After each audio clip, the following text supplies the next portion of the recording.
दामोदर देश के भक्तों ने परम पूज्य भक्तिचार्य स्वामी महाराज की स्मृति में उनको अर्पण किया है। भगवान श्री कृष्ण श्रील प्रभुपाद भक्तिचार्य स्वामी महाराज हम सबके ऊपर कृपा करें और ये भागवत हमारे जीवन में भगवान श्री कृष्ण की प्रेम भक्ति को प्रकट करने में सहायक बने। इसी अभिलाषा और आशा के साथ हम आज के सत्संग को शुरू करते हैं। चौथे स्कंद में कल हमने प्रवेश किया था। 31 अध्यायों का ये चौथा स्कंद, जिसके में नाना प्रकार के जीवों के कर्मों के आधार के ऊपर कैसे नाम रूप की सृष्टि होती है। सर्ग का मतलब है तत्वों की सृष्टि और विसर्ग का मतलब है रूप, संस्कृति, आकृति, प्रकृति की सृष्टि। तो ये भगवान सृष्टि करते हैं और इस के अंदर 4 विभाग हैं। 7 अध्यायों में कल हमने धर्म के अंतर्गत यज्ञ के स्वरूप में दक्ष के यज्ञ में शंकर जी के अपमान से कैसे यज्ञ विध्वंस हुआ और जब क्षमा याचना मांगी गई भगवान विष्णु प्रकट हुए और वैष्णव का सम्मान किया गया, तो ये धर्म का अंग संपन्न हुआ। आरंभ में मनु के 3 पुत्रियों के वंश का वर्णन किया गया है और इस स्कंद में स्वयंभू मनु के छोटे बेटे उतानपाद के वंश का वर्णन है विशेष रूप से। बड़ा बेटा प्रियव्रत नारद जी के आश्रम में शिक्षा ले रहा था, उसका राज करने की इच्छा नहीं थी, तो 5वें स्कंद में उनका वर्णन आएगा। तो यहाँ देवहूति के 9 पुत्रियां किसके साथ विवाही गई, ये आपको कल हमने कहा था। आप में से कोई भाग्यशाली इसको ढूंढ के नाम ऋषि, जिसकी जैसे हमने अत्रि का बताया, अत्रि ऋषि के साथ अनुसोया और भगवान के ब्रह्मा विष्णु और महेश उनके घर में पुत्र के रूप में आए।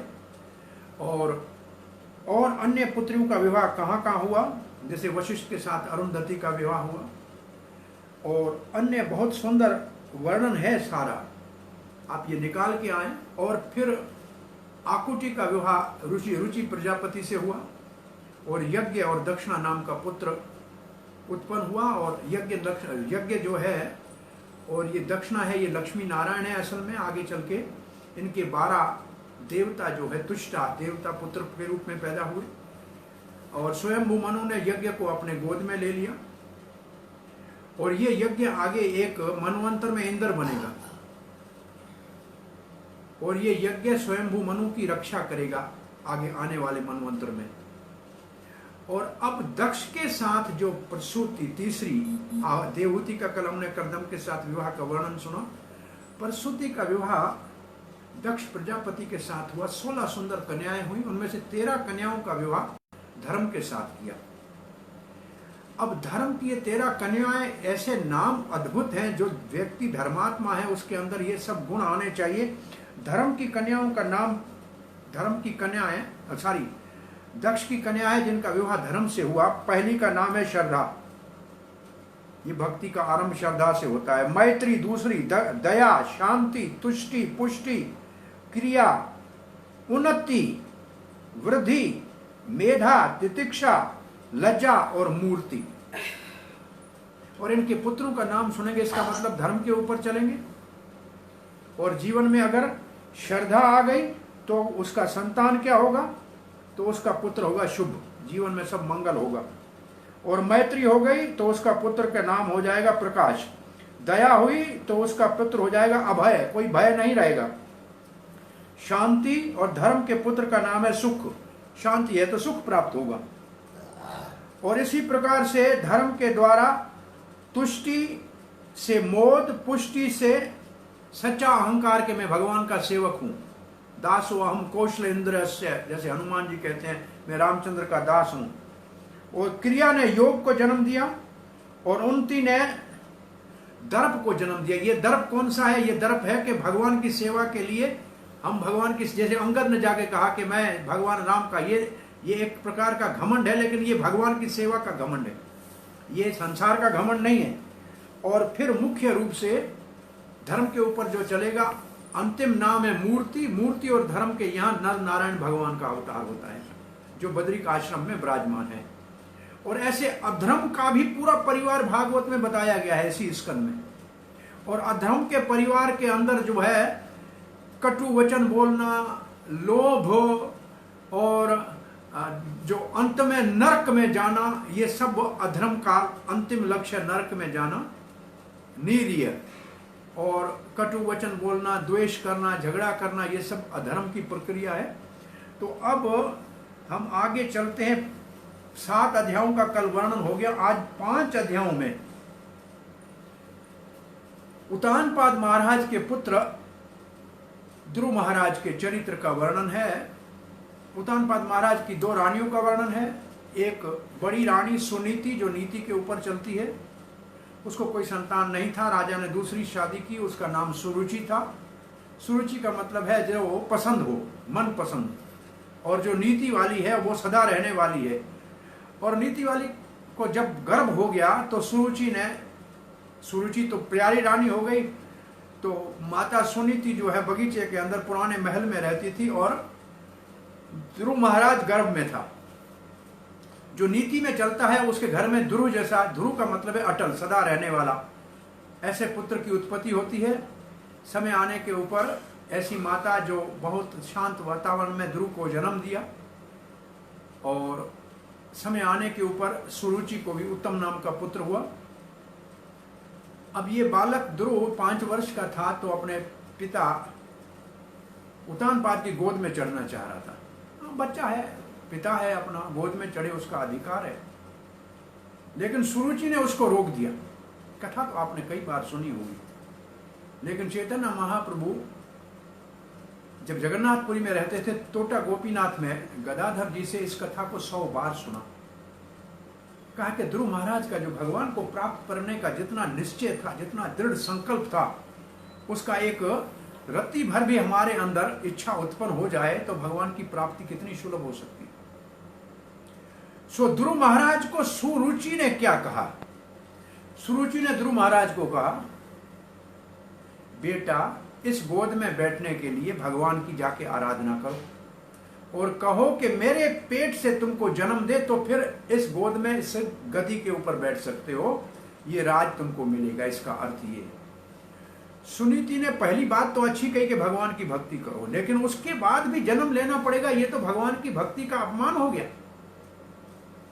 ध्रुव क्षत्रिय का पुत्र था, बच्चा था, वो तो सांप की पूंछ के ऊपर जैसे पांव आए ऐसे बहुत क्रोधित हो गया। लेकिन अपनी मां को नहीं बताया कि किसी नौकर चाकर ने जाके, दासी दासियों ने जाके बताया कि ऐसे ध्रुव के साथ अपमानजनक व्यवहार हुआ है। ध्रुव माता के पास रो रहा था। माता ने कहा, बेटा आपकी मौसी ने सत्य कहा है, क्योंकि भगवान ही तुम्हारी इच्छा पूरी कर सकते हैं। बड़े राजा महाराजा राजपाट छोड़ के वन में जाते हैं भगवान को प्राप्त करने के लिए। बेटा तुम निश्चित रूप से भगवान को पाने के लिए वन में जाओ, लेकिन एक बात का ध्यान रखना। ये सुनीति की शिक्षा बड़ी अद्भुत है कि बेटा अगर तुम अपनी मौसी सुरुचि के लिए दिल में द्वेष रख के जाएगा तो भगवान नहीं मिलेगा, उसको निकाल दो। इसलिए कहते हैं भक्त के हृदय में द्वेष नहीं होता है। ध्रुव जी घर से निकले हैं, और ध्रुव जी जैसे घर से निकले, नारद जी को भगवान ने भेज दिया। प्रभुपाद जी कहते हैं इसी को कहते हैं गुरु कृष्ण प्रसादे पाए भक्ति लता बीज। भगवान ने नारद जी को भेज दिया। नारद ने कहा, ध्रुव क्या, कहां जा रहे हो? छोटे बच्चे जंगल में, कितने हिंसक पशु हैं। अरे मैं आपके पिता को कह के राज दिला सकता हूं। ध्रुव महाराज कहता है, अभी तो मैंने भक्ति नहीं की, भक्ति का केवल संकल्प किया, और ये महात्मा राज दिलाने के लिए कह रहे हैं, तो भक्ति करने से क्या नहीं मिल सकता? पूछा कि आप कौन महात्मा हैं, क्या हमको कहना चाहते हैं? हमें राज नहीं चाहिए, हमें भगवान चाहिए, अगर दिला सकते हो तो बताइए। तो उनका मैं नारद हूं। अरे हमने सुना है नारद जैसे ऋषि तो भगवान को मिलाते हैं, आप हमको संसार में क्यों फंसा रहे हो? नारद तो परीक्षा ले रहा था, देखा कि ध्रुव पक्का है, ये भक्त पक्का है, शिष्य पक्का है। और तब नारद जी ने कहा, वृंदावन में जाओ, मधुबन में जाओ, जमुना जी के तट के ऊपर जाओ, भगवान विष्णु का विग्रह बना के उसका ध्यान करो। 12 अक्षर का आपको मंत्र देता हूं, ओम नमो, और फिर आप जानते हैं 12 अक्षर का मंत्र, और वासुदेवाय ऐसे इस मंत्र को दे दिया। और नारद जी की आशीर्वाद से ध्रुव महाराज मधुवन में जाके भगवान की मूर्ति और विग्रह बनाया, जमुना जी से स्नान करे और ध्यान करे और एक पांव के ऊपर खड़े होकर 6 महीने तपस्या करने लगे। और उत्तानपाद महाराज यहाँ बड़े दुखी हुए कि कहाँ मैं एक रानी के प्रेम के कारण अपने छोटे बच्चे को जंगल में भटकने के लिए छोड़ दिया है, कितना मैं जो है स्त्री के जो वश में हो गया हूँ। नारद जी ने जाके उनको कहा आप चिंता मत करो, आपका पुत्र अब तो भगवत प्राप्ति करके ही लौटेगा। और यहाँ ध्रुव महाराज की तपस्या का वर्णन है। पहले फल फूल खाया 1 महीना, फिर पत्ते खाए, फिर 3 दिन के बाद कुछ खाया, फिर केवल जल पिया और फिर केवल एक पांव पे खड़े होकर हवा का आहार करने लगे। और केवल जब हवा का आहार करने लगे, एक सांस ध्रुव महाराज ले तो सारी पृथ्वी सांस ले, और जब ध्रुव महाराज सांस बंद करे तो पूरे ब्रह्मांड का सांस बंद हो जाए। भगवान से ध्रुव महाराज का एकत्व हो गया। और देवता सारे भगवान के पास गए कि ध्रुव उत्तानपाद का पुत्र, स्वयंभू मनु का पुत्र तो तपस्या कर रहा है, सारा संसार उनके सांस लेने के साथ बंद हो जाता है और लेता है तो लेता है। भगवान प्रसन्न होके कहे मैं ध्रुव को दर्शन देने जा रहा हूँ, भक्त मेरा दर्शन करते आते हैं, मैं भक्त को दर्शन देने जा रहा हूँ। गरुड़ के ऊपर चढ़ के भगवान सारे लोगों के अंदर से सबको दिखाते हुए कि मेरा प्रिय भक्त है, उसको दर्शन देने के लिए जा रहा हूँ। और ध्रुव महाराज के सामने जब भगवान खड़े हैं, ध्रुव आंखें नहीं खोल रहा, ध्रुव हृदय में उसी चतुर्भुज भगवान का दर्शन कर रहा है। भगवान ने कहा मैं इस प्रिय भक्त को दर्शन देने आया हूं। और ये आंख भी नहीं खोल रहा है। भगवान ने अंदर से होने वाले दर्शन को छुपा दिया और ध्रुव महाराज ने आंखें खोली तो जो अंदर दिख रहा था वही बाहर दिख रहा था। इसलिए कहते हैं परमात्मा चतुर्भुज रूप में ये उंगली और अंगूठे के बीच में जितना इतना इतना 8 इंच का जो है हृदय में विराजमान रहते हैं। चतुर्भुज रूप है, पीला पीताम्बर पहनते हैं और सांवला सा उनका रंग है, वैजंती माला पहनी हुई है। ये बहुत सुंदर भगवान का दर्शन सामने देख के ध्रुव महाराज तो दंडवत करके भगवान के चरणों में गिर गया। भगवान बड़े प्रसन्न हुए। भगवान गरुड़ के पास में खड़े हैं, गरुड़ के ऊपर चढ़ के आए हैं, एक पांव गरुड़ के। और भगवान को जैसे देखा, भगवान ने देखा ध्रुव महाराज मेरी स्तुति करना चाहता है, अभी तक स्कूल में गया नहीं है, कुछ शिक्षा प्राप्त हुई नहीं है। तो भगवान ने अपना शंख जो था वो ध्रुव के कपोल को लगाया, ऐसे मस्तक को लगा लिया। ध्रुव के मुख से बड़ी अद्भुत प्रार्थनाएं निकलने लगी भगवान के लिए कि आप कितने दयालु हैं, आप कृपा करके दर्शन दे दिया। हम बालक हैं, हमें कोई बुद्धि नहीं है, लेकिन मैं आपसे एक बात पूछता हूं कि मैं मूर्ख था, मैं अपने पिता और पिता में से बड़ा राज मांग रहा था, लेकिन आपके दर्शन करने के बाद अब ऐसे लगता है कि जब हीरा मिल जाता है तो कांच के टुकड़ों को क्या करना चाहिए, मुझे उसकी कोई आवश्यकता नहीं। इसलिए कहते हैं अर्थार्थी भक्त भी अगर भगवान के पास चला जाए तो भगवान इच्छा पूरी करते करते उसके हृदय को शुद्ध कर देते हैं। ध्रुव महाराज का हृदय शुद्ध हो गया, लेकिन भगवान ने कहा नहीं ध्रुव महाराज, तेरे लिए इस धरती के ऊपर 36,000 साल तक तो आपको राज करना है। उसके बाद आपके लिए हमने एक ध्रुवलोक बनाया है जो इस धरती के ऊपर प्रलय जब होगी तब भी उसका नाश नहीं होगा और सप्त ऋषि उसकी परिक्रमा करेंगे। वो तो इस भौम वैकुंठ के रूप से वहां विराजमान होगा। गंगा जी का जल पहले वामन देव का चरण धो के ध्रुवलोक में गिरेगा और वहां आप विराजमान होना और उसके बाद मेरे धाम चले आना। भगवान की कृपा से ध्रुव महाराज को भगवान का दर्शन हुआ।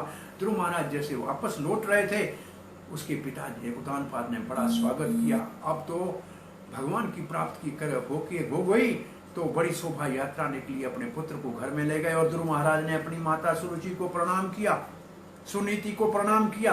अब भगवान को प्राप्त करके आया तो दिल में दोष नहीं रह गया। और फिर उत्तानपाद ध्रुव महाराज को राज सिंहासन के ऊपर बिठा दिया। ध्रुव महाराज का बहुत सुंदर राज चालू हुआ। और उस समय जो सुरुचि का बेटा उत्तम था उसको यक्षों ने मार दिया और सुरुचि बच्चे के ढूंढते ढूंढते कहीं से गिर गई और उसकी भी मृत्यु हो गई। तो इसको कहते हैं उत्तम तत्कालीन होता है, थोड़े समय के रहता है। और सुरुचि ने से भी जो भक्त अपराध हो गया था उसके कारण उसका भी देह छूट गया। लेकिन ध्रुव महाराज को क्रोध आ गया, भगवान का दर्शन करके आए, नारद जैसे गुरु मिले, फिर भी क्रोध आ गया। और जब क्रोध आया तो यक्षों के साथ भारी युद्ध हो रहा था। दक्ष जब माया का युद्ध कर रहे थे तो सप्त ऋषियों ने ध्रुव महाराज को सहायता की और उस माया के युद्ध से ध्रुव महाराज निकल आए तो यक्षों को मारने लगे। तब स्वयंभू मनु जो पहले महाभागवत है। 12 महाजनों में स्वयंभू पहला भागवत है। कहते हैं भगवान के दर्शन के बाद भी भक्त के संग की जरूरत है। ध्रुव महाराज ने भगवान को ये कह दिया था प्रार्थना में, और ये सारे भागवत में आप बात बात प्रार्थना में सुनेंगे। ध्रुव महाराज ने कहा भगवान एक हमारे ऊपर कृपा करना, जहां भी हम हो आपके भक्तों का संग मिले। आपका भक्तों का संग मिलेगा तो आपकी कथा कीर्तन सुनने का सौभाग्य प्राप्त होगा, तो संसार के मोह बंधन से सदा ही मुक्त रहेंगे। आज स्वयंभू मनु ने कहा बेटा एक यक्ष ने आपके भाई को मारा, आप यक्षों के वंश का विनाश मत करो। भगवान उससे प्रसन्न होता है जो बड़ों का सम्मान करता है, बराबर वालों से मैत्री करते हैं, छोटों के ऊपर करुणा कृपा करते हैं। आप युद्ध को बंद कर दो। और ध्रुव महाराज ने अपने पितामह की आज्ञा का पालन किया, युद्ध को बंद किया। उस वक्त यक्ष, उनका राजा कुबेर जो धन अध्यक्ष है, कोष अध्यक्ष है, और कुबेर जी आए। कुबेर जी ने ध्रुव महाराज को आशीर्वाद दिया, मैं प्रसन्न हूं, आपने बड़ों की आज्ञा का पालन किया। ध्रुव महाराज वापस आए, राज किया। ध्रुव महाराज का विवाह जो संवत्र है उसकी पुत्री ब्राह्मी से हुआ, और उनको 2 पुत्र इससे हुआ। एक और विवाह ध्रुव महाराज का हुआ जिससे उनको उत्कल नाम का पुत्र हुआ, और भी कुछ पुत्र हुए। इनमें से उत्कल ऐसा पुत्र है जो राज करने में कोई रुचि नहीं रखता। ऐसे कुछ भागवत में ऐसे कुछ नाम है, जैसे उत्कल है, आगे एक महाराज सगर के पुत्र आएंगे अंशुमान, और ऐसे जड़ भरत हैं। ऐसे कुछ महात्मा, ऐसे 4-1 महात्मा शास्त्र में हुए हैं जो संसार में फंसना ही नहीं चाहते थे।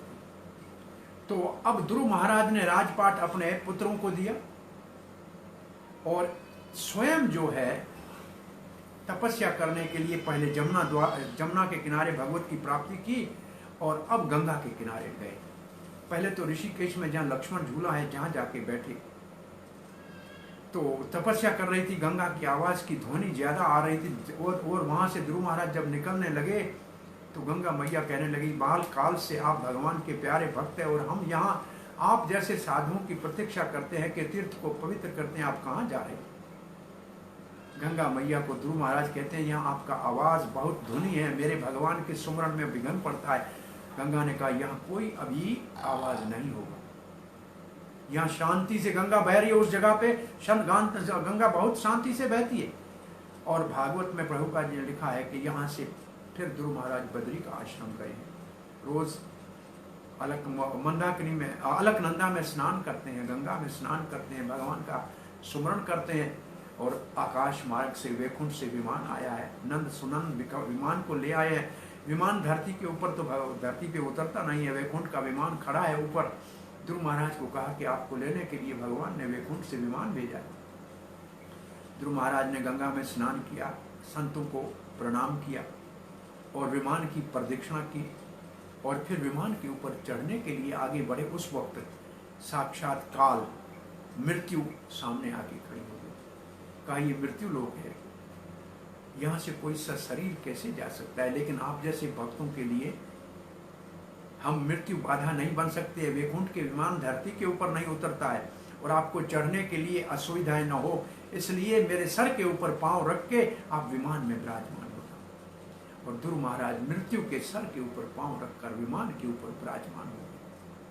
और विमान जब आकाश में चलने लगा तो ध्रुव महाराज ने कहा रोको, मेरी माँ सुनीति ने मेरे को भगवान की प्राप्ति करने के लिए मार्ग बताया था, मैं अकेला भगवत धाम नहीं जाऊंगा। उस वक्त सुनंद ने कहा देखो अगले विमान में तेरी माता तो पहले ही भगवत धाम के लिए प्रस्थान कर चुकी है। और यहाँ एक शिक्षा तो ये मिलती है कि जो हमको भगवान के रास्ते में हरे कृष्णा मंत्र जपने के लिए प्रेरणा दे, हरि कथा सुनने के लिए, भगवान का प्रसाद खिला के भगवान की भक्ति में लगाने के लिए सहायता करे, और हमको कभी भगवान मिल जाए तो उसको भूलना नहीं चाहिए, उसको भी भगवान की प्राप्ति कराने के लिए प्रभुपाद ने बहुत बड़ा एक निम्रता का तात्पर्य लिखा है इन श्लोकों में। प्रभुपाद जी लिखते हैं कि मैं अब वृद्ध हो गया हूँ, अंत समय पता नहीं भगवान की सुमृति आए या ना आए, लेकिन ध्रुव महाराज की तरह अगर कोई मेरा शिष्य भगवत धाम जाते हुए मेरी याद करेगा तो मेरा भी उद्धार हो जाएगा। अब ये प्रभुपाद की निम्रता का अद्भुत उदाहरण है। और ध्रुव महाराज यहाँ से भगवत धाम को प्राप्त करते हैं, और ध्रुव महाराज ध्रुव लोक में आज भी बैठे हैं। ऐसे कुछ पुराणों में मिलता है कि ध्रुव तो पहले से तपस्वी थे, लेकिन एक बार किसी राजकुमार की यात्रा को जाते देखा तो मन में राजकुमार होने की इच्छा थोड़ी देर के लिए आई, तो राजकुमार बने, लेकिन राजकुमार से ऋषि कुमार तो महान होता है, इसलिए थोड़ा अपमान हुआ, और ये अपमान उसको भगवान मिलाने का पुनः कारण हो गया। और ध्रुव महाराज ध्रुव लोक में आज बैठे आंसू बहा रहे। नारद जी ने पूछा क्या बात है बेटा? और जब ध्रुव आकाश से जा रहा था उस वक्त नाराज वीणा बजा के और ध्रुव महाराज के चरित्र का वर्णन कर रहे थे। ये उतानपाद का पुत्र भगवान को प्राप्त करके वैकुंठ में मृत्यु के सर के ऊपर पांव रख के जा रहा है, गुरु बैठ के शिष्य की महिमा गाए। ये अद्भुत उदाहरण है, नारद ऐसा गुरु है। और ध्रुव महाराज के पास तो आंखों से आंसू बहा रहा है, बोला मैं कहाँ, भगवान को पाने के बाद संसार की राज को मांग लिया। आज भी ध्रुव भगवान की स्मृति में वहां बैठा हुआ है। तो 5 अध्यायों में अर्थार्थी भक्त ध्रुव अगर कुछ चाहिए भी तो भगवान के पास जाएंगे तो हृदय शुद्ध हो जाएगा, और हृदय शुद्ध हो जाएगा तो भगवान की भक्ति जागृत हो जाएगी। और आगे ध्रुव वंश में एक इसी का वंश आगे चला, एक राजा हुआ और महाराज को कोई पुत्र नहीं था, अग्निधर महाराज, संभवतः अग्निधर, कोई पुत्र नहीं था। पुत्र के लिए यज्ञ किया, लेकिन पुत्र जब हुआ तो पुत्र बहुत बड़ा दुष्ट हुआ, पुत्र का नाम हुआ वेण। और उसके बाद महाराज कहते हैं कि देखो दुनिया के अंदर संतान के लिए लोग जिसको संतान नहीं है वो संतान के लिए रोते हैं, और जिसको संतान है और ऐसा अगर दुष्ट संतान हो जाता है तो मैं कहता हूं, महाराज कह रहे हैं कि मैं कहता हूं अच्छा हुआ, नहीं तो मैं मोह में फंस जाता, इसलिए अब मैं राजपाट छोड़ के और भगवान के भजन के लिए चला जाता हूं।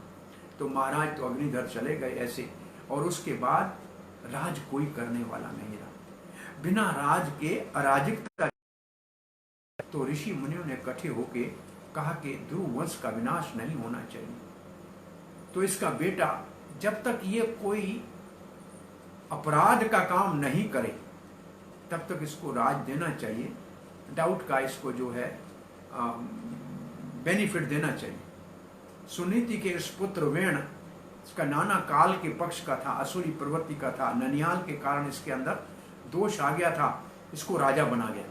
राजा बनाते ही इसने डंडोरा पिटवा दिया कि कोई भी न यज्ञ करे, न भगवान विष्णु की पूजा करे, न गाय की सेवा करे, न ब्राह्मण को सम्मान करे, न मंदिर में जाए। अरे सब धर्म कर्म बंद करा दिया। ऋषियों ने कहा ध्रुव वंश में ऐसा दुष्ट कैसे राजा हो सकता है, चलो इसको समझाते हैं। सबने आके कहा महाराज भगवान की भक्ति के बगैर किसी का उद्धार नहीं होता, सभी संसार में बंधन में रहेंगे। और ये सुनने के बाद क्रोधित होके वेण जी कहते हैं मैं भगवान हूं।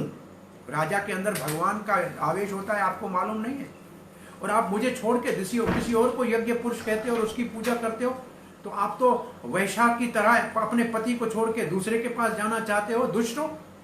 अब वेण ने जब ऐसे भगवान के संतों का अपमान किया, संतों को तो पहले से दुख था, और उन्होंने होमकार की, ओम का उच्चारण किया, और वेण का शरीर छूट गया और वेण मर गया। वेण मर गया, महात्मा तो चले गए, महात्माओं को तो राज करना नहीं था। अब फिर अराजकता फैलने लगी। राजा संत कहने लगे देखो हमारी स्थिति कैसी है, एक लकड़ी जिसके दोनों कोनों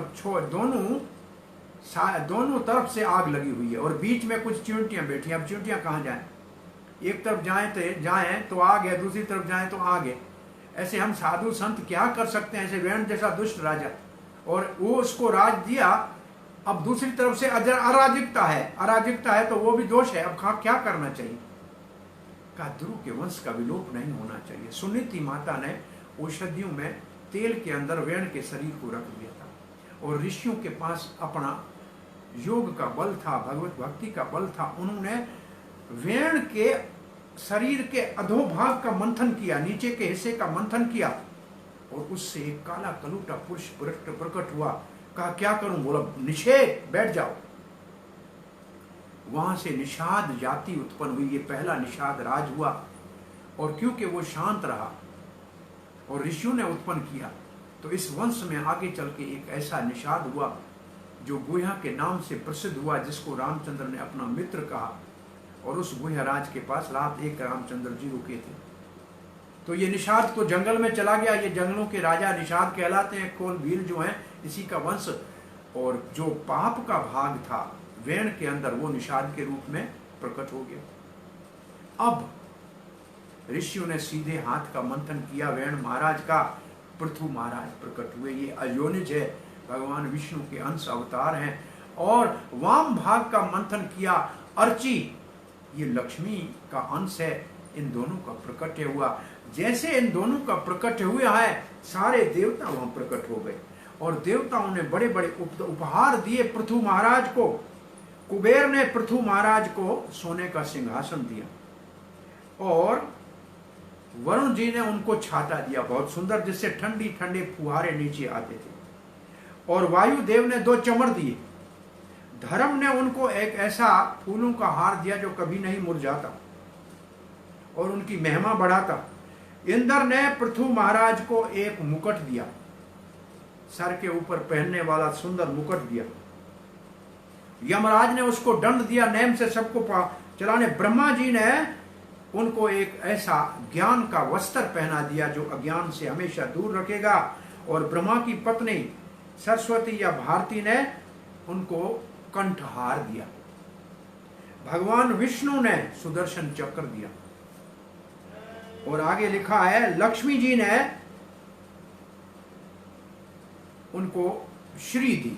आपका सदाई महिमा बढ़ती रहेगी।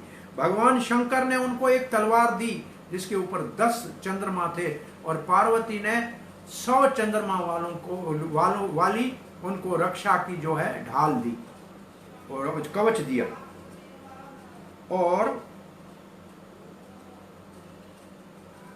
चंद्रमा ने उनको अमृत के मंथन से जो घोड़े दिए थे वो घोड़े दिए। विश्वकर्मा ने उनको दिव्य रथ दिया। अग्निदेव ने धनुष दिया और सूर्य देव ने उसको प्रकाश वाले बाण दिए। और पृथ्वी देवी ने उनको पादुकाएं दी जिसमें बहुत बड़ा दिव्य योग बल था। और अन्य देवताओं ने उनको और भी कलाएं दी और उनको अंतर ध्यान होने की शक्ति दी गई। और पृथु महाराज को समुद्र ने एक शंख दिया और कहा कि धरती के ऊपर आपका रथ चलेगा, समुद्र के ऊपर चलेगा, आकाश में चलेगा। और ऐसे जब पृथु महाराज को उपहार दिए, ये उपहार सुन लीजिए। और आगे आप 8वें स्कंद में भगवान वामन देव को भी सब देवता उपहार देंगे, लेकिन वहां देंगे ब्रह्मचारी के उपहार और यहां दे रहे हैं राजा के उपहार। तो उपहार भी सोच समझ के देना चाहिए। और उस वक्त जो सूत थे उन्होंने आके महिमा पृथु महाराज की गाई, आपका जय हो, आपकी जय हो।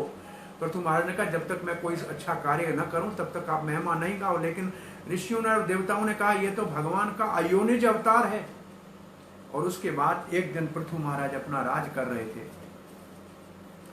प्रजा अपना पेट दिखा के कहने लगी कि महाराज हम धरती में हल चलाते हैं, बीज डालते हैं, लेकिन कुछ अन्न का उत्पादन नहीं होता है। हमारा पेट पीठ से लग गया है, हम भूखे मर रहे हैं। पृथु महाराज अपने रथ के ऊपर आरूढ़ हुए और धनुष का उठाया और बाण का अनुसंधान पृथ्वी के ऊपर किया। पृथ्वी ने गाय का रूप धारण कर लिया। आगे पृथ्वी भाग रही है, पीछे पृथु महाराज। पृथ्वी कहते हैं आप तो भूपति हैं, आप हमारे रक्षक हैं, आप हमको क्यों मारना चाहते हैं? और आप राजा हैं, आप राजा पृथ्वी के ऊपर राज करेंगे और पृथ्वी को ही मारेंगे तो क्या होगा? पृथु महाराज ने कहा मैं समर्थ हूं, मैं दूसरा अपना पृथ्वी बना लूंगा, लेकिन तुम हमारी प्रजा का पालन क्यों नहीं करती हो? पृथ्वी ने हाथ जोड़ के कहा महाराज ये आपके पूर्वज वेण जैसे दुष्ट राजाओं के कारण जितने भी बीज थे, जो भी औषधियां थी, वो सब मेरे पेट में लुप्त हो गई। इससे एक संकेत मिलता है। क्या संकेत मिलता है? जब दुष्ट राजा होते हैं तो सब चीजें महंगी होने लगती हैं और जो चीजें मिलनी चाहिए वो मिलती नहीं है। अब पृथ्वी कहती है मैं गाय हूं, आप कोई योग्य बछड़ा बनाओ और मेरे से सब जीवों के लिए जो आवश्यकता है वो पूरी करो।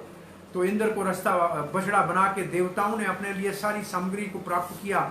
स्वयंभू मनु के बछड़ा बना के मानव के लिए सारा अन्न फल फूल की उपासना, और फिर वासुकी को नाग बछड़ा बना के सांपों के लिए जो कुछ चाहिए वो निकाला। और इस तरीके से प्रहलाद को बछड़ा बनाने दैत्यों ने अपने लिए सब, इसलिए कहते हैं पृथु महाराज ने सबकी इच्छा पूरी की, सबकी कामना पूरी की। पृथु महाराज पहले ऐसे राजा हैं जिन्होंने अपने बाण की नोक से पर्वतों को उत्तर दिशा में फेंक दिया, धरती को समतल कर दिया। और ये समतल धरती और गंगा और जमुना के बीच वाली जो धरती है, यहाँ पृथु महाराज का राज चलता था। धरती को समतल किया। पहले लोग बंजारों की तरह चलते थे, पहले लोग बंजारों की तरह चलते थे। पृथु महाराज पहले हैं जिन्होंने वर्ण आश्रम व्यवस्था धरती के ऊपर ब्राह्मण शिक्षा से, क्षत्रिय रक्षा से, वैश्य वाणिज्य, गौ रक्षा और कृषि से और चतुर्थ वर्ण सेवा से अपना निर्वाह करे। ये पृथु महाराज अच्छे एक योग्य राजा कैसे अपनी प्रजा का पालन करता है, ये उदाहरण स्थापित किया। और पृथु महाराज और अर्षि के यहाँ संतानों की उत्पत्ति भी हुई। और बाद में पृथु महाराज ने एक बार 100 अश्वमेध यज्ञ करने का संकल्प लिया, अत्रि को ऋषि बनाया। 99 यज्ञ पूरे हो गए। जब 99 यज्ञ पूरे हो गए, इंद्र को भय लगा। 100 यज्ञ करने वाला सतक्रतु इंद्र आसन के ऊपर अधिकारी हो सकता है। इंद्र घोड़ा चुरा के जाने लगा। महाराज का बड़ा बेटा अंतर्धान उसका नाम था, उसको अंतर्धान होने की विद्या थी। और उसने जाके इंद्र से घोड़ा वापस ले लिया। उसका नाम हो गया अश्वजीत। वो अश्वजीत के नाम से भी प्रसिद्ध है। दोबारा इंद्र सन्यासी के वेश में आके घोड़ा चुराने लगे। ये इंद्र ने अधर्म का कार्य किया, ये इंद्रजाल, ये दोष वाला कार्य किया। उस वक्त पृथु महाराज को क्रोध आया। वो असल में बोला ये इंद्र नहीं चाहिए, हम जिस देवता के लिए हम यज्ञ करके आहुति डाल रहे हैं वही देवता आके हमारे यज्ञ में विघ्न डाल रहा है, ऐसे हमारे को देवता नहीं चाहिए। अत्रि ने कहा महाराज यज्ञ में क्रोध नहीं करना चाहिए, आप मुझे बोलो क्या करना है। बोला ये इंद्र घोड़ा चुरा, मैं ऐसा यज्ञ में आहुति डालूंगा, इंद्र आसन के साथ यज्ञ में आ जाएगा। और अत्रि जी ने जब ये आहुति डालने शुरू किया उस वक्त ब्रह्मा जी प्रकट हो गए। बोला नहीं, इंद्र भगवान के द्वारा इस धरती का शासन चलाने के लिए स्वर्ग का अधिपति है, देवताओं का एडमिनिस्ट्रेटिव डेमीगॉड है, आप ऐसे मत करो। आपको क्या यज्ञ की आवश्यकता है, आप तो वैसे ही भगवान के अंश अवतार हो, 100 यज्ञ नहीं करो, यज्ञ बंद करो। ब्रह्मा जी के कहने के ऊपर पृथु महाराज ने 100 यज्ञ को रोका। उस वक्त भगवान विष्णु प्रकट हुए। भगवान विष्णु के आते ही इंद्र जी वापस आ गए और भगवान ने कहा इंद्र को क्षमा कर दो। और पृथु महाराज ने इंद्र को क्षमा किया, गले लगा दिया। भगवान बहुत प्रसन्न हुए कि पृथु महाराज में आपसे बहुत प्रसन्न हूँ। और पृथु महाराज ने जो प्रार्थना की है वो बड़ी अद्भुत प्रार्थना है। मैं श्लोक पढ़ नहीं सकता हूँ अभी, वो एक उनमें से एक श्लोक जो है भक्ति रसामृत सिंधु में भक्ति गोस्वामी ने लिखा है। पृथु महाराज प्रार्थना करते हुए कहते हैं भगवान मेरे को मुक्ति नहीं चाहिए, आप तो वर देने वाले हैं, आप वरदराज हैं, आप कोई भी वर दे सकते हैं, लेकिन मेरे को वर मुक्ति का नहीं चाहिए। क्यों? बोला मुक्ति होने के बाद आपकी कथा सुनने के लिए सौभाग्य प्राप्त नहीं होगा। मैं तो कहता हूं कि 2 कान पूरे नहीं पड़ते हैं, मैंने को 10,000 कान दे दो, मैं आपकी कथा सुनता हूं। और भक्तों के मुख से आपकी कथा सुनने का सौभाग्य कैसे मिलेगा? मैं तो जन्म जन्म में जहां भी हूं आपके भक्तों के संग में कथा सुनना चाहता हूं। और भगवान मैं आपकी सेवा करना चाहता हूं, ऐसे सेवा करना चाहता हूं जैसे लक्ष्मी जी आपके चरणों की सेवा करती है। लेकिन मैं आपको एक प्रार्थना करता हूं, मैं एक तरफ सेवा करूं, एक तरफ लक्ष्मी सेवा करे। हो सकता है लक्ष्मी मेरे ऊपर क्रोधित हो जाए, लेकिन आप नहीं छोड़ेंगे, मेरी रक्षा करेंगे, मैं आपके शरण में हूं। अद्भुत पृथु जी की ऐसी प्रार्थना है। पृथु इस भक्ति में भगवान की कौन से भाव, लक्ष्मी जैसे चरण सेवा करती है, पाद सेवनम ऐसा विचार प्रकट कर रहे हैं। और फिर पृथु महाराज इसके बाद राज करने लगे। और राज करते हुए एक बार यज्ञ करके अपनी प्रजा को उपदेश देने लगे। प्रजा को उपदेश देते हैं कि भगवान की भक्ति के बगैर आपका जीवन संसार से मुक्त नहीं हो सकता है, आप सबको भगवान की सेवा में लगना चाहिए। और तब प्रजा सारी पृथु महाराज के इस प्रवचन से बड़ी प्रसन्न हो गई। ये राजा का धर्म पृथु महाराज ने पालन किया। फिर पृथु महाराज ने अपने पुत्र अश्वजीत को और उसके 4 भाइयों को ये राज दिया। मुख्य राजा तो बना बड़ा पुत्र। और पृथु अर्ची के साथ अब ये बात ही कर रहे थे, यज्ञ चल रहा था। उस वक्त भगवान वचन दे के गए थे कि आपके यहाँ 4 कुमार सनक आदि आएंगे और आपको दिव्य उपदेश देंगे। देखो भगवान का अवतार है, भगवान का दर्शन हो गया, फिर भी भक्तों के संग की जरूरत पड़ी और 4 कुमार आए पृथु महाराज ने कहा, आप जैसे संत हमारे पास पधारे, हमारा धन्य भाग हो गया। आप अब हमको उपदेश दीजिए, बंधन से मुक्त होने का रास्ता बताइए। और सनक आदि ऋषि बड़े प्रसन्न होकर जब उपदेश दे रहे थे, तो पृथु महाराज ने उसके बाद अपने पुत्रों को राज दिया और अपनी पत्नी के साथ वन में जाकर सत्य युग में अष्टांग योग से ध्यान किया और अंत में अपने शरीर को विलीन किया। और अर्ची महारानी भी तपस्या करती हुई उनके साथ भगवत धाम चली गई। यहाँ पृथु महाराज का 11 अध्यायों में चरित्र पूर्ण आहुति के ऊपर पहुंचता है। पृथु महाराज के वंश में आगे चलकर एक बहुत बड़ा कर्मठ राजा हुआ। इनके पुत्र तो बहुत हुए, लेकिन उसमें एक बराहित नाम का पुत्र हुआ। और बराहित कहते हैं वैसे प्राची बराहित, उसका नाम प्रसिद्ध हुआ प्राचीन बराहित। वैसे बराहित का एक अर्थ है यज्ञ करना। और प्राची दिशा में, पूर्व दिशा के अंदर इतने यज्ञ धरती के ऊपर उसने किए कि घास की, पूर्वमुखी घास अगर बिछाया जाए तो पूरी पृथ्वी ढक जाए। कर्मठ राजा था। कल हमने इसका संकेत किया था, जब वीरभद्र जा रहा था दक्ष के यज्ञ में, तो कहा कि प्राचीन बरहत का राज है, कोई डाकू नहीं आ सकते। इसका मतलब उस वक्त प्राचीन बरहत का राज चल रहा था। तो प्राचीन बरहत बहुत बड़े महान राजा हुए, उनका विवाह हुआ और उनके 10 पुत्र हुए। उनका नाम हुआ प्रचेता। और कहा, बेटो पहले तपस्या करो, तपस्या करके शुद्ध हो जाओ, फिर आके राज करना। ये प्राचीन बरहत के पुत्र तपस्या करने के लिए जा रहे थे, तो रास्ते में एक सरोवर देखा जिसके अंदर से कुछ बहुत गीत सुंदर सुनाई दे रहा था। खड़े हो गए, भगवान शंकर अंदर से प्रकट हो गए। इन्होंने शंकर जी को प्रणाम किया। शंकर जी ने कहा, मैं आपसे प्रसन्न हूं, आप भगवान को प्राप्त करने के लिए जा रहे हो। ब्रह्मा जी ने प्रजापतियों को जो शिक्षा दी थी, मैं आपको वो रुद्र गीत सुनाता हूं। तो ये प्रचेता जो है, ये रुद्र संप्रदाय के वैष्णव है। भगवान विष्णु की भक्ति करने के लिए जो भगवान शंकर ने उनको उपदेश दिया है, उस उपदेश को लेकर ये समुद्र के किनारे चले गए। ये नारायण सरोवर के पास संभवतः जहां समुद्र है वहां चले गए और पानी के अंदर बहुत बड़ी कठोर तपस्या कर रहे।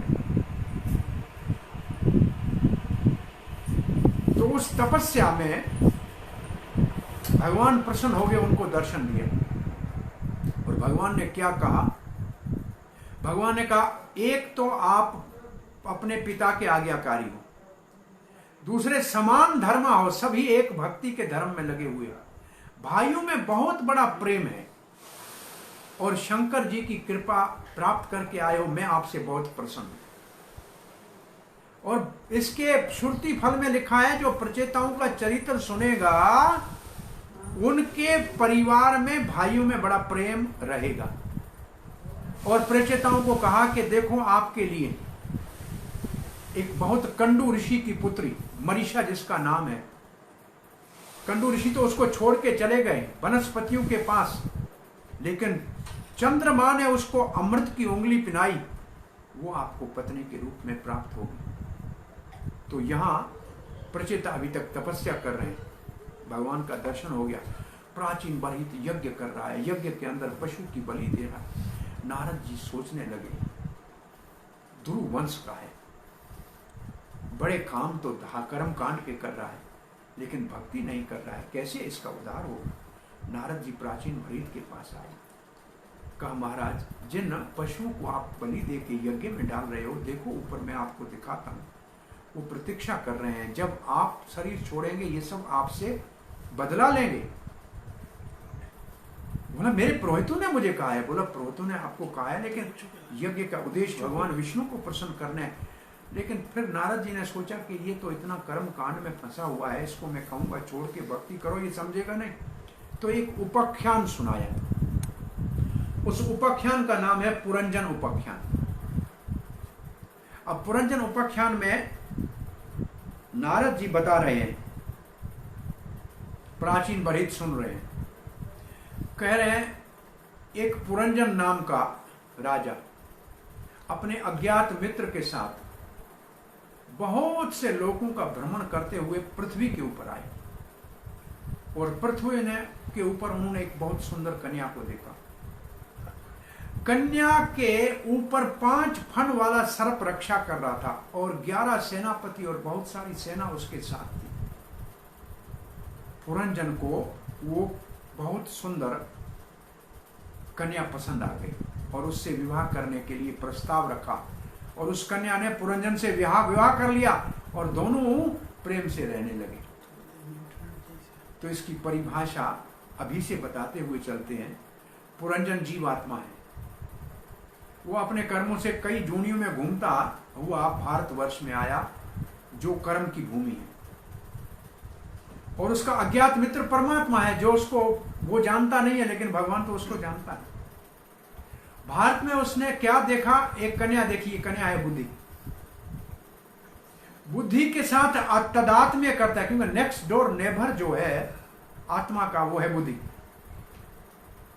और 5 फण वाला सर्प जो रक्षा कर रहा है, ये 5 प्राण है, प्राण अपान समान उदान व्यान, और 11 सेनापति मन, और 5 कर्म इंद्रियां, 5 ज्ञान इंद्रियां, और बहुत सारी सेना है, इच्छाएं। अब एक नगर है, 9 द्वारों वाला नगर है, उसके अंदर पुरंजन राज करने लगा पुरंजनी के साथ।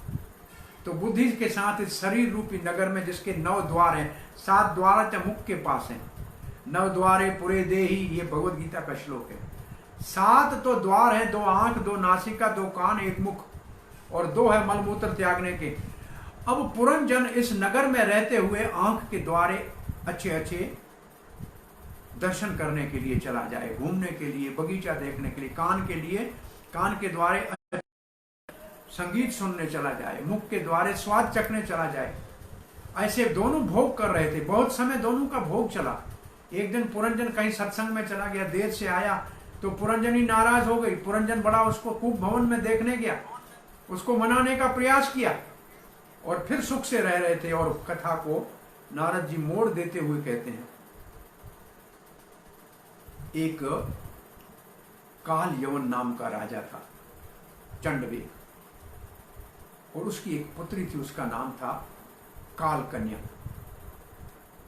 वो काल कन्या पुरंजन से विवाह करना चाहती थी। पुरंजन उससे विवाह करने को तैयार नहीं था। उसने अपने पिताजी को बोला, मुझसे विवाह नहीं कर रहा है। पिताजी ने कहा, तुम्हारे को सैनिक देता हूं, 365 गोरे और 365 काले सैनिक देता हूं, भय नाम का सेनापति देता हूं, और प्रज्वर नाम का अस्त्र देता हूं, तुम जाके पुरंजन की नगरी के ऊपर आक्रमण करो। बोला, ये क्या है? बोला, काल यवन, ये चंडवेग, ये समय है, ये काल है, बड़ा प्रबल है। इसकी पुत्री जरा कौन है? बुढ़ापा। ये सबके पास आती है और सब इस बुढ़ापे को भगाना चाहते हैं। कोई बुढ़ापे को स्वीकार नहीं कराना चाहता है, लेकिन बुढ़ापा आता है। कान के पास सफेद बाल आते हैं, कान में कहता है हरे कृष्ण जपो, अब संसार में रहना नहीं है, लेकिन लोग तो काला केस लगा देते हैं। दांत गिरते हैं, बुढ़ापा कहता है मैं आ गया हूं, लेकिन यहां तो 32 नए लग जाते हैं। तो काल कन्या के कौन सैनिक दिए? 360 और 365 काले और गोरे, दिन और रात। ये है काल का प्रभाव जो उन्होंने आक्रमण किया। और इस आक्रमण से पुरंजन की नगरी में आंखों से दिखना कम हो गया, नजर कम होने लगी, कान से सुनना कम हो गया, दांत गिरने लगे। अब 5 फण वाला सर्प बहुत प्रयास करके रक्षा करने लगा, इंद्रियां स्थल होने लगी, और प्राण भी प्रयास बहुत किया। लेकिन जब भय नाम का जो उनको दिया हुआ था सेनापति आया, मृत्यु का भय, और प्रज्वर नाम का अंतिम बुखार आया, पुरंजन मरते समय पुरंजनी का ध्यान करते हुए शरीर त्याग दिया। नारद जी कहते हैं, दूसरे जन्म में मरते समय स्त्री का ध्यान किया पुरंजन ने, तो वो बन गई विदर्भी, स्त्री बन गई। और पुरंजनी ने पुरंजन का ध्यान किया, वो पुरुष हो गया, मल्याध्वज राजा। इन दोनों का विवाह हुआ, ये दोनों साथ रह रहे, इनको पुत्र हुआ, पुत्री हुई, उनका विवाह हुआ। और यहां फिर कहते हैं कि ये असल में आगे चल के जैसे गुरु और शिष्य उपदेश देते हैं, ऐसे इनके बीच में व्यवहार होने लगा, इनके पुत्र और जो जिसका विवाह हुआ उनके संग में। और एक समय मल्याध्वज राजा युद्ध भूमि में मारे गए। तो उस समय विदर्भी रोने लगे, प्रलाप करने लगी। तो ऐसे कहते हैं कि विदर्भी इनके बहुत बड़ा सुंदर वर्णन है। वहाँ लिखते हैं कि गुरुजनों के शरीर छोड़ने के ऊपर शिष्य का आंखों से आंसू बहते हैं, रोते हैं। जैसे पति के जाने के ऊपर पत्नी रोती है, ये भी स्वाभाविक है। और ऐसे जब रो रही थी पुरंजनी, उस समय एक ब्राह्मण के रूप में असल में भगवान ही आए और कहने लगे, किसके लिए रो रही हो, ये कौन है, तेरे क्या लगता है? बोला, मेरा पति है। बोला, यही तो तुम्हारी पत्नी थी अभी पहले जन्म में। तुम मुझे नहीं जानती हो, मैं तुम्हारा अज्ञात मित्र हूं, हमेशा तेरे साथ रहता हूं। तुमने मेरे को भुला दिया और संसार के साथ अपना संबंध जोड़ दिया। और ऐसे भगवान ने जब पुरंजनी को सुनाया, तो विदर्भी को सुनाया, तो विदर्भी का मुंह नाश हुआ। तो परमात्मा और नारद जी कहते हैं, एक और भी आपको कथा सुनाता हूं महाराज, प्राचीन बरित सुन लो। एक हिरण थी, अपने मादी हिरण थी, जो जो जो हिरणी थी, वो हिरण के साथ एक बगीचे में बहुत आनंद से स्वर सुन रही थी। उसके आगे शेर खड़ा था, उसने देखा नहीं, और उसके पीछे शिकारी बाण लेके खड़ा था, और वो दोनों भोग में लगे हुए थे और मौज उड़ा रहे थे। बोला, इसका क्या अर्थ है महाराज? नारद जी बताओ। बोला, संसार के अंदर हिरण हिरणी के तरह गृहस्थ आश्रम में रह के बगीचे के अंदर भोग तो कर रहे हो, लेकिन आगे ये देखो सामने जो काल खड़ा है, ये तो खड़ा है बाघ के रूप में, शेर के रूप में, और पीछे शिकारी मृत्यु के रूप में खड़ा है। ये आज नहीं तो कल पकड़ लेगा। और प्राचीन बरित इस वक्त कहने लगे, महाराज मेरे पुरोहितों ने मेरे को यज्ञ के काम में फंसा दिया, अच्छा हुआ आपने आज मेरे को दिव्य उपदेश दिया। अब मैं भगवान की भक्ति करने के लिए जाता हूँ। नारद का उपदेश ऐसा होता है, जिसको उपदेश होते देते हैं वो निश्चित रूप से भगवान को प्राप्त करता है। प्राचीन बरहित ने यहां अपने मंत्रियों को बुलाया, कहा जब मेरे पुत्र आए तब उनको राज देना, मैं अब भगवान की भक्ति करने चला जाता हूं। प्राचीन बरहित इस तरीके से नारद के उपदेश से दुर्वंश का ये कर्मठ राजा भगवान की भक्ति करने के लिए चला गया। अब प्रचेताओं के 8 अध्याय, ये 5 अध्यायों में प्राचीन बरहित का वर्णन है, और ये जो अध्याय अब आगे आ रहे हैं इसके अंदर प्रचेताओं का वर्णन है। प्रचेताओं की आपको थोड़ी कथा बताई, और संक्षेप में इस कथा को आगे बढ़ाते हुए, प्रचेता जब वहां से निकले भगवान का दर्शन करते हुए, तो सारे राज में चारों ओर जंगल बन गया, क्योंकि राजा नहीं था, अराजकता थी। इनको क्रोध आ गया, प्रचेताओं को मत। और इन वनस्पतियों के पास एक कन्या कंडू ऋषि की वर्षा है, वो आपको विवाह में दी जाएगी। प्रचेताओं का मरीषा के साथ विवाह हुआ। ये वो दक्ष जो ब्रह्मा जी का पुत्र।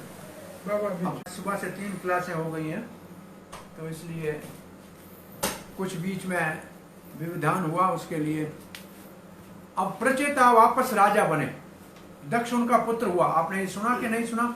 पुनः हमको आपको बताते हैं कि स्वयंभू मनवंत्र में जो दक्ष शंकर के अपराध के कारण वीरभद्र के द्वारा सर कटने के बाद बकरे का सर जिसको लगा, वो 5वें रेवत मनवंत्र में तपस्या करके अग्निशमन जगह पे विंध्या पर्वत में भगवान विष्णु का दर्शन किया।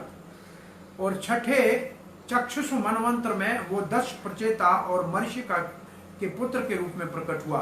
पहले ब्राह्मण का पुत्र था, अब क्षत्रिय का पुत्र हुआ। क्यों? नारद और शंकर जी के अपराध के कारण। और ये दक्ष आगे 6ठे स्कंद में हम इसका दोबारा वर्णन सुनेंगे। और प्रचेता राजा बने। प्रचेताओं ने बहुत अच्छी तरह से राज किया, और प्रचेता फिर अपने पुत्र को राज देने लगे। और उस वक्त नारद जी आए। नारद जी को प्रचेताओं ने कहा कि हमने शंकर जी का उपदेश, भगवान विष्णु की आशीर्वाद प्राप्त की, फिर भी राज के काज में हम इतने फंस गए, आप कृपा करके हमको उपदेश दीजिए। नारद जी यहाँ उपदेश देने में एक तो श्लोक ये बताते हैं कि 3 जन्म होते हैं। एक जन्म माता पिता से होता है, उसको शूकर जन्म कहते हैं, वीरज से जन्म। दूसरा जन्म सावित्री जन्म होता है जब दीक्षा होती है। और तीसरा वेद पाठ करके वो जो जन्म विप्र का जन्म होता है, वो होता है ब्राह्मण जन्म, भगवान की पूजा करना, ब्राह्मण दीक्षा लेना, ये तीसरा विप्र जन्म होता है। तो ऐसे एक जन्म से काम नहीं चलता है, दूसरा जन्म निश्चित रूप से लेना चाहिए। इसलिए दीक्षा को द्विज कहते हैं, दूसरा जन्म कहते हैं। और फिर नारद जी ने ये प्रसिद्ध श्लोक का जो कई बार हम श्रील प्रभुपाद जी मुख से सुना है, जड़ के वृक्ष की जड़ में जल देने से मूल निश्चिंत सिंचन करने के जड़ की शाखा उपशाखा जो भी वृक्ष के पत्ते फूल सब हरे भरे होते हैं, और उदर में भोजन डालने से, पेट में भोजन डालने से हाथ पांव सर सब शक्तिशाली और संतुष्ट होते हैं। ऐसे एक भगवान, उसका शरण लेने से, उसकी भक्ति करने से सारे देवता, सारा संसार, सारे प्राणी, मानव मातर सब प्रसन्न हो जाएंगे। इसलिए एक भगवान की भक्ति करनी चाहिए। ऐसे प्रचेताओं ने नारद का उपदेश सुना और भगवान के धाम को गए। ये मुक्ति का प्रसंग हुआ। ऐसे चौथा स्कंद पूर्णाहुति के ऊपर पहुंचता है। यहाँ ऐसे बात चली कि प्रियव्रत बड़ा बेटा था, उसका क्या हुआ। अब पांचवें स्कंद का शुभ आरंभ अगर करेंगे तो पांचवा स्कंद ऐसे ही प्रश्न से होता है कि प्रियव्रत का क्या हुआ। प्रियव्रत नारद के पास सन्यास की तैयारी कर रहे, स्वयं मनु चले गए प्रियव्रत के पास। का बेटा उतानपाद का पूरा वंश राज करके पूर्णाहुति पे पहुंचा। अब मुझे भी तपस्या करनी है, मैं कब तक रहूंगा, आप राज करो। बोला मैं राज नहीं करूंगा, मैं संसार के बंधन में पड़ने और नहीं चाह रहा हूं, मेरा नारद जैसा समर्थ गुरु है। स्वयं मनु ब्रह्मा जी के पास चले गए। बोला पिताजी हमने आपकी आज्ञा का पालन किया, हमने प्रजा उत्पन्न की, राज चलाया, अब हमारा बेटा हमारी आज्ञा नहीं मानता है। ब्रह्मा जी हंस के ऊपर चढ़ के आए और आके कहा प्रियव्रत बेटा देखो, आपका पिता, मैं, शंकर आदि सब देवता भगवान नारायण के, गोविंद के आज्ञा से चलते हैं, हम कोई स्वतंत्र नहीं। इसलिए भगवान की भक्ति गृहस्थ आश्रम में रह के भी कर सकते हो, राजपाठ करते हुए भी कर सकते हो। ये अरुणी है, विभु है, ब्रह्मा जी के पुत्र नारद है, ये तो रहे गृहस्थ, ये तो गृहस्थ बने ही नहीं, ये तो रहे निवृत्ति मार्ग के आचार्य, इनके नाम है सबके। और दक्ष आदि जो और ऋषि हैं ये गृहस्थ हैं। तो उस वक्त नारद भी बैठे थे, नारद ब्रह्मा जी के पुत्र है, वो गुरु जी बैठे हुए। यहाँ कहते हैं बहुत बड़ा एक विलक्षण बात है कि दो अधिकारी हैं, एक गुरु जी बैठे हैं, एक ब्रह्मा जी खड़े हैं, एक पिता खड़े हैं, दोनों अब दो मत हो गए तो क्या करना चाहिए, बड़ी दुविधा हो गई। प्रियव्रत ने सोचा कि ब्रह्मा जी वेदों के आचार्य, मनुस्मृति के आचार्य, तो हमारे को वेद का और स्मृति का सम्मान करना चाहिए, इनको ना नहीं करना चाहिए। अपने गुरुदेव को प्रणाम किया। नारद जी बोला हमारे पिता हैं ब्रह्मा जी, उनकी आज्ञा का उल्लंघन नहीं किया जा सकता, तो अपने गुरु से भी आशीर्वाद लेके, पिताजी से आशीर्वाद लेके प्रियव्रत इस धरती के राजा बने। अब जो इतने बड़े महान थे, नारद के कृपा पात्र थे, ब्रह्मा जी की आशीर्वाद प्राप्त हुई थी, अपने रथ को लेके निकले कि रात क्यों होती है, सूर्यास्त होते रात होती है, और उसके रथ की चमक से रात दिन में बदल गई, काल के ऊपर विजय प्राप्त हुई, और उनके रथ के पहियों से 7 समुद्र बन गए, 7 द्वीप बन गए, और इनके प्रियव्रत का विवाह हुआ प्रजापति की पुत्री के साथ, और इनको 7 जो पुत्र 7 हुए वो 7 द्वीपों के राजा हुए, और उनका नाम, उनके नाम से ये सारे द्वीप माने जाते हैं। और प्रियव्रत महाराज इस तरीके से बहुत बड़ा महान राज्य करने के बाद अपने पुत्र को राज दिया और स्वयं वापस नारद आश्रम में चले गए। तो प्रियव्रत का पुत्र, उसको भी संतान नहीं, उसको नाभिक पुत्र हुआ, महाराज नाभिक। ये प्रियव्रत के वंश में पहले जो पुत्र हुआ उसके अंदर थोड़ा सा प्रियव्रत के राज करने के समय का प्रभाव था, इसलिए ब्रह्मा जी ने उसकी विवाह के लिए पूर्वचिति नाम की अप्सरा भेजी, और उस अप्सरा के हाव भाव से ये प्रभावित हो गया और उनके साथ इनका विवाह हो गया। और अप्सरा जब चली गई तो ये भी अप्सरा के साथ भोग करने के लिए ऊपर के लोकों में चला गया, लेकिन इसका पुत्र आगे नाभि हुआ। मैं समझता हूं अग्निधर इसका नाम है, वेण के पिता का नाम दूसरा था, एक नाम में थोड़ा अंतर आ रहा है। जो भी हो, नाभि महाराज, उनको पुत्र कोई नहीं था। ब्राह्मणों को कहा यज्ञ करो, बहुत बड़ा यज्ञ होने लगा। उस यज्ञ में साक्षात भगवान प्रकट हुए। तो ब्राह्मण कहते हैं भगवान आपके आने के बाद आपसे मांगते हुए लज्जा आती है, लेकिन हमारा ये शिष्य नाभि आप जैसा पुत्र चाहता है। भगवान कहते हैं मेरे जैसा और कोई होता नहीं। मैं ब्राह्मणों के वचन को कभी झूठा नहीं कर सकता। नाभि के घर में मैं पुत्र के रूप में प्रकट हुआ, और नाभि के यहाँ भगवान ऋषभ देव का जन्म हुआ। ये 5वें अध्याय में, 5वें स्कंद में भगवान का अवतार है।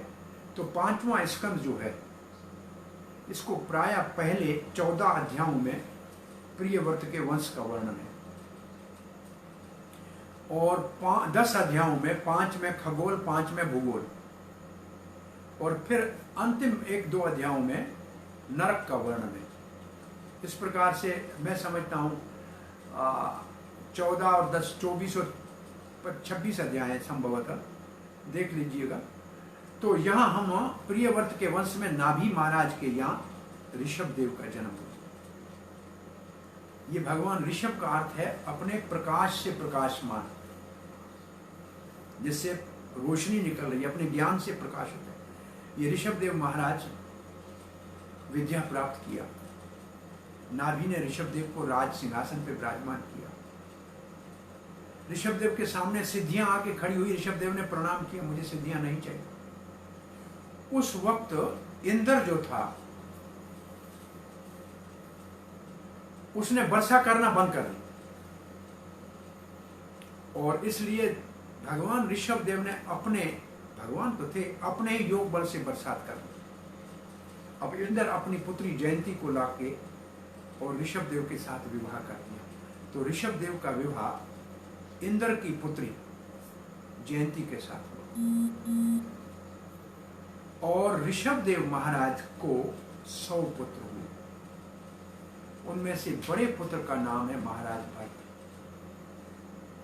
और इन 100 पुत्रों में से 9 तो महात्मा बने, 9 योगेंद्र के नाम से प्रसिद्ध हुए, जो 11वें स्कंद में निमि महाराज को उपदेश देते।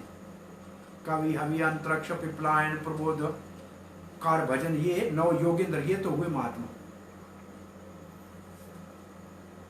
और 10 हुए शासक, क्षत्रिय, राजा बने। भारतवर्ष का 9 वर्षों के राजा बने। भारतवर्ष का राजा महाराज भरत बना, और 81 कर्मकांडी ब्राह्मण बने, बहुत बड़े विद्वान। तो एक पिता के कुछ पुत्र साधु, कुछ क्षत्रिय, कुछ ब्राह्मण, ये उसके कर्म और गुण से हो गया, जन्म से नहीं हुआ। एक दिन महाराज ऋषभ देव अपने पुत्रों को लेकर ब्रह्मावर्त में, जो धरती का केंद्र है, ऋषियों के मध्य में बड़ा सुंदर उपदेश देने लगा।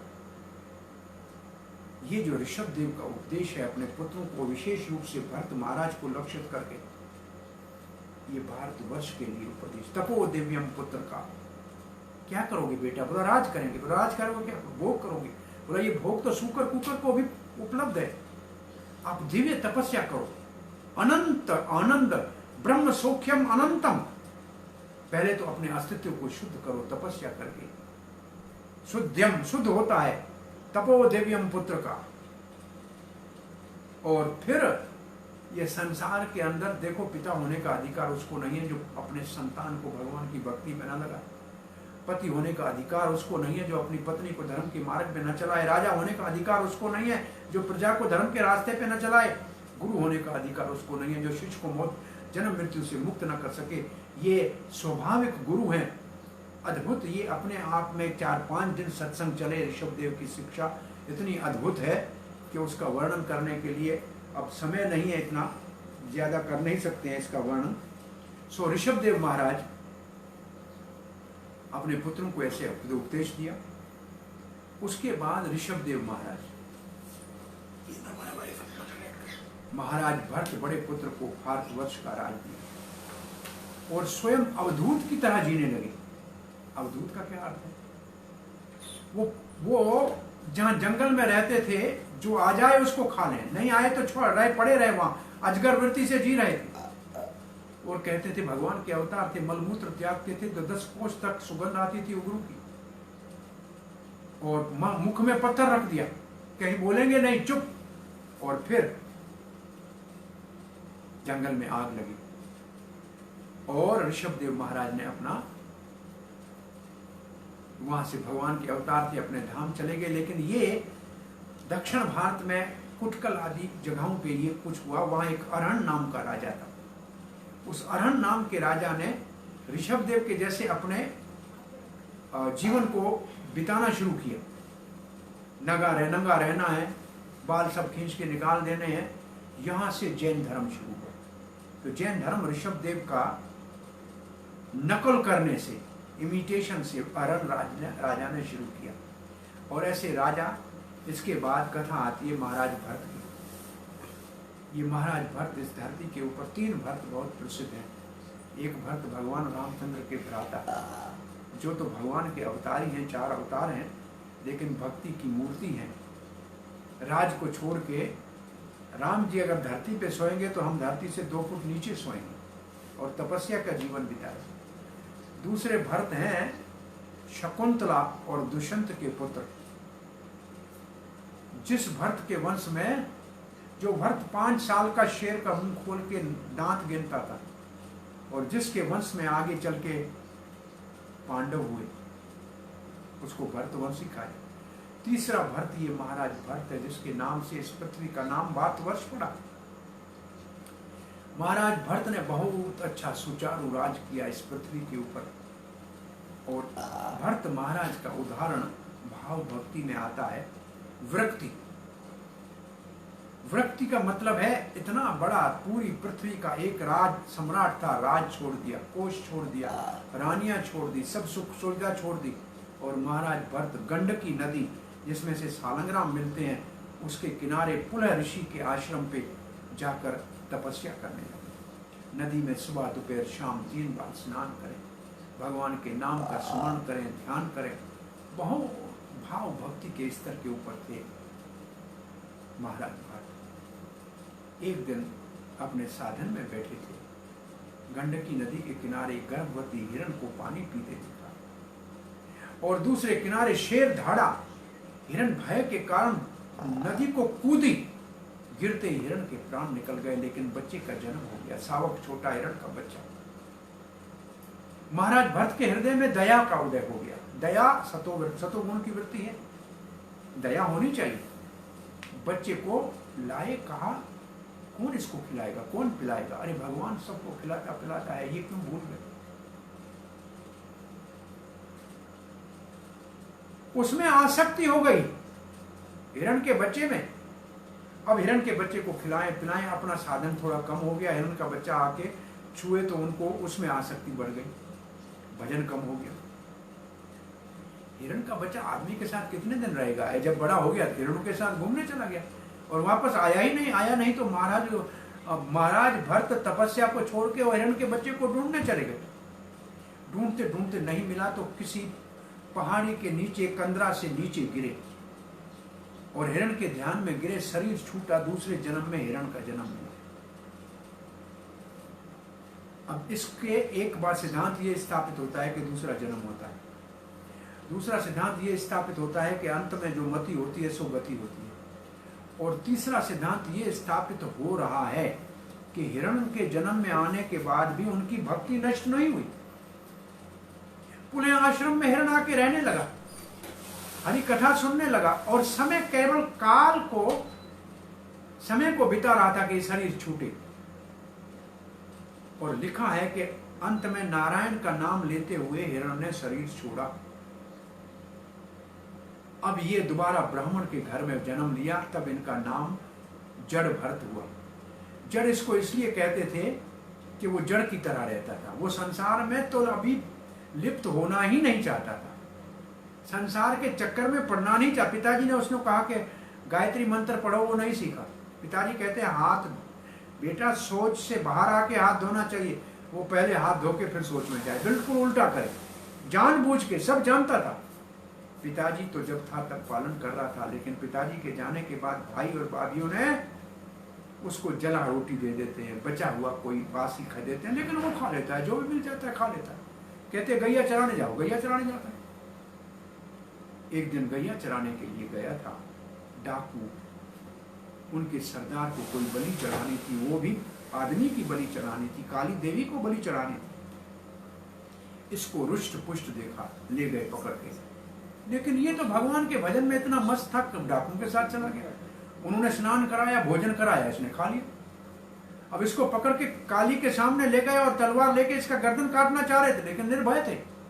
लेकिन काली को ध्यान आ गया कि मेरा भक्त भगवान का भक्त है, हम भी वैष्णव हैं, हम भी भगवान विष्णु के सेवा में हैं, और ये भगवान का भक्त है, और ये मेरे डाकू तो ड्राइव करके जाएंगे तो फिर गाड़ी के साथ स्टीमर के अंदर कुछ किलोमीटर जाके दूसरी तरफ उतारेंगे, वहां से गाड़ी में चल के जाना पड़ेगा। एक गांव है बंगाल का, वहां से गंगा सागर पहुंचेंगे, जहाँ कपिल देव का आश्रम है, जहाँ सिद्ध कपिल मुनि होता है, रहता है।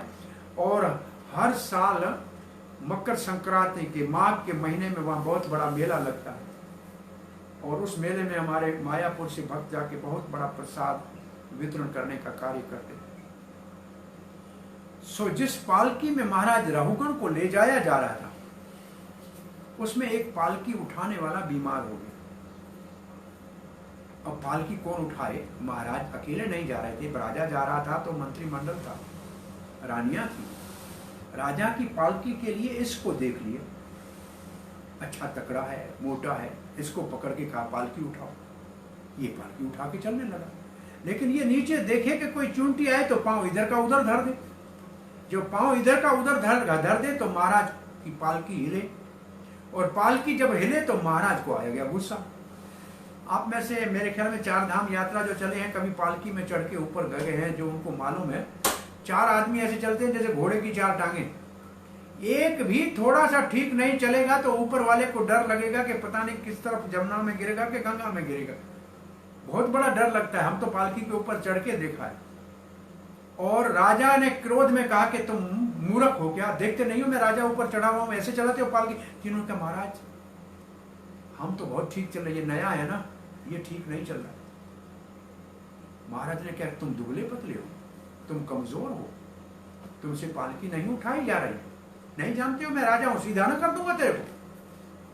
पहली बार जड़ भाट ने मुंह खोला, कहा महाराज मोटा पतला दुखी कमजोर किसको कह रहे हैं?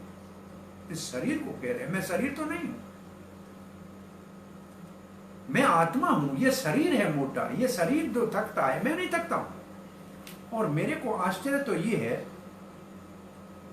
कि धरती के ऊपर मैं चल रहा हूं, और मेरा ये शरीर धरती मिट्टी का बना हुआ है, विशेष रूप से पृथ्वी का अंश है, और इसी धरती से उगे हुए पेड़ और पेड़ों से बनी पालकी, उसके ऊपर बैठा हुआ एक और मिट्टी का व्यक्ति अपने आप को राजा मान रहा है, और उठाने वालों को प्रजा मान रहा है, और कह रहा है मैं आपको शिक्षा दूंगा। ये जो दिव्य ज्ञान सुना, महाराज रघुगण कूद के पालकी से नीचे उतरे, प्रणाम किया, अपने सारे समाज के सामने, रानियों के सामने कहा कि मैं मृत्यु के दंड से नहीं डरता, ब्राह्मण के श्राप से डरता हूं। आप कौन हैं? कुमार हैं, रिभु हैं, कौन से महात्मा है? आपके मुख से ऐसा दिव्य ज्ञान सुन के मुझे आश्चर्य हुआ।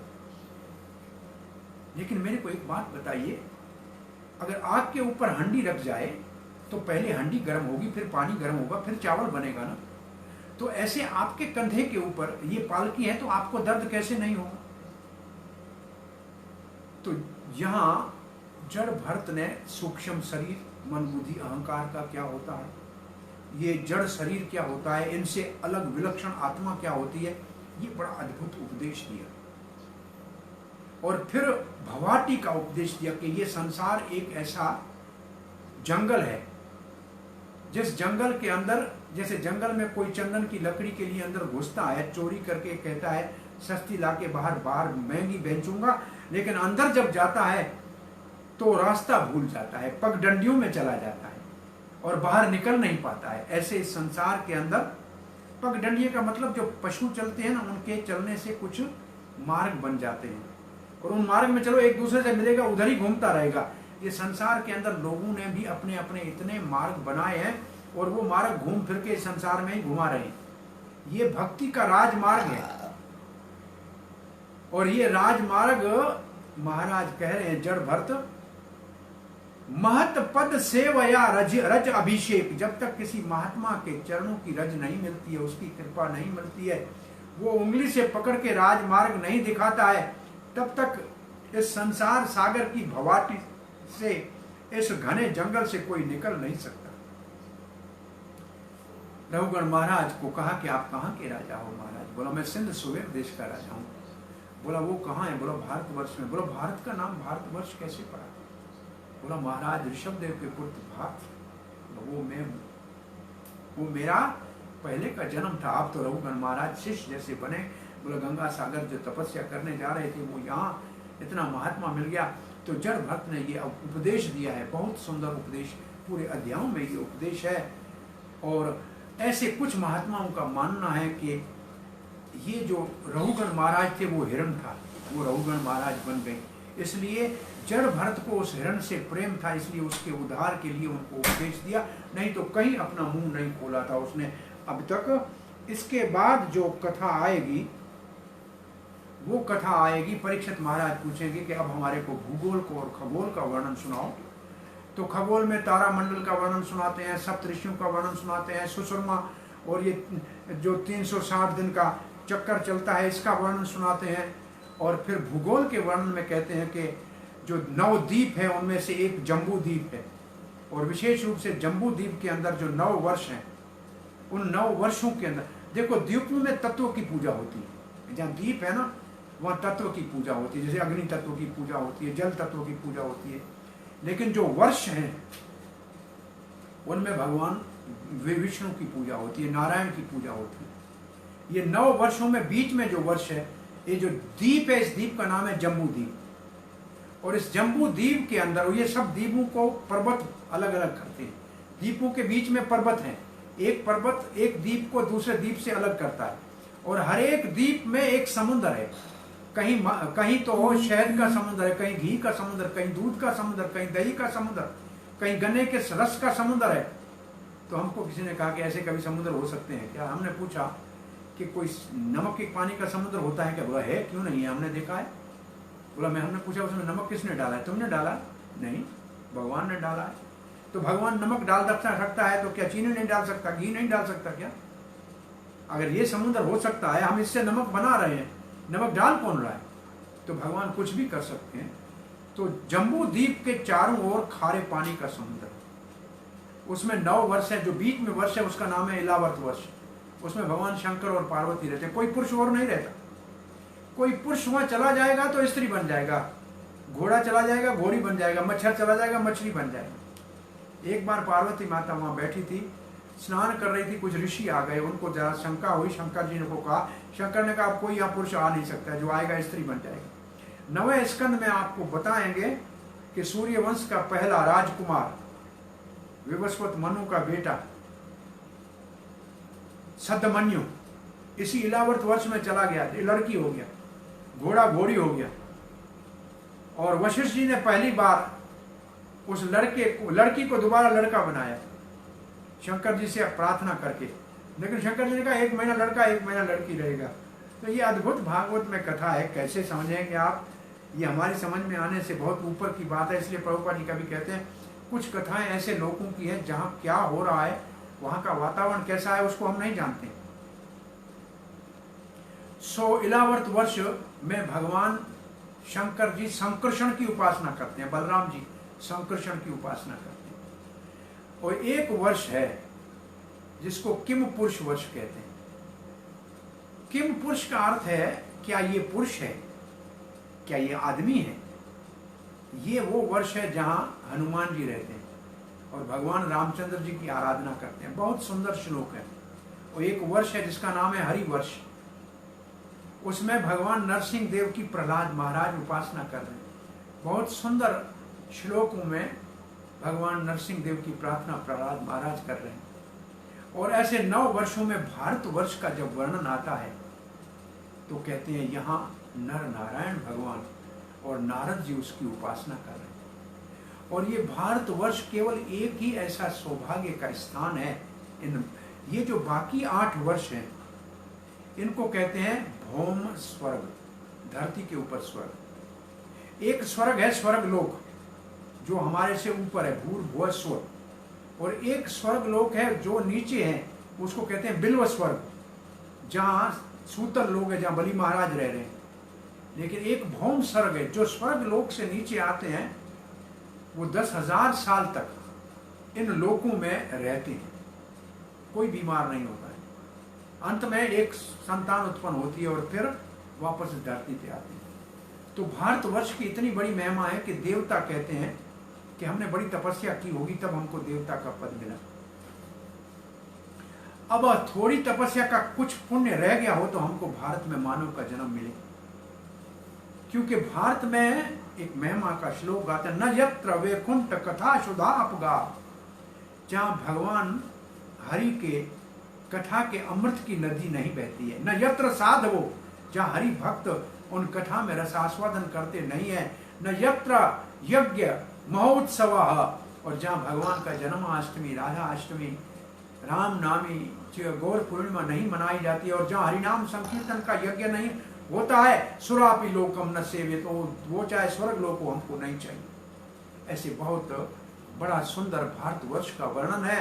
और फिर नरकों का वर्णन कर किया जाता है। आप लोग तो भागवत सुन रहे हैं, कभी यमराज और नरकों का सोपन में भी ध्यान नहीं आएगा, लेकिन सब नरकों के वर्णन से लोगों को भय लगता है और लोग अच्छे बन जाते हैं। एक नरक का वर्णन है कि घर में कोई मेहमान आ जाए, अतिथि आ जाए, उसको देखकर टेढ़ी आंख से कोई देखे तो उसको एक नरक में डाला जाता है, जहां उसकी आंखें जो है नोच कर और जो जो गीध होता है वो निकालता है। अब एक श्लोक कभी सुना भागवत का, लोगों ने अपने घर में मेहमान का रहने के लिए कमरा बनाया, मेहमान का अतिथिशाला बनाया, तो कितना बड़ा आतिथ्य सत्कार केवल एक नरक के वर्णन से समझ में आ गया। तो फिर ऐसे भी कहते हैं नरक में बहुत जगह खाली पड़ी है और भी पापियों के लिए वहाँ किसी जगह की कमी नहीं है। और नरकों का वर्णन सुनने के बाद कल हम 6ठा स्कंद शुरू करेंगे। परीक्षक महाराज बड़े दुखी हो गए कि लोग नरक में दुख भोग रहे हैं, नरकों से कैसे बचाया जाए। आज कथा को यहाँ विराम देते हैं। हरे कृष्णा। आज हमने 4थे और 5वें स्कंद में जहाँ स्थिति वैकुंठ विजय भूगोल खगोल का वर्णन है, उसका संक्षेप में आपके साथ हरि कथा का ये श्रवण वर्णन किया। बहुत बहुत धन्यवाद। हरे कृष्णा। हाँ जी प्रभु जी, हरे कृष्णा।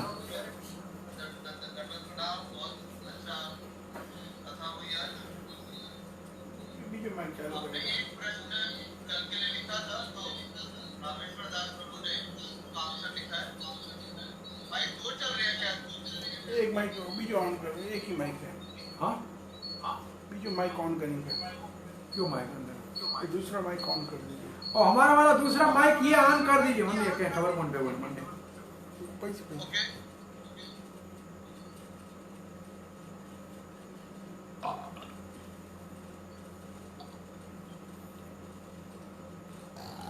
हरे कृष्णा कृष्ण कृष्ण हरे हरे, हरे राम राम राम हरे हरे।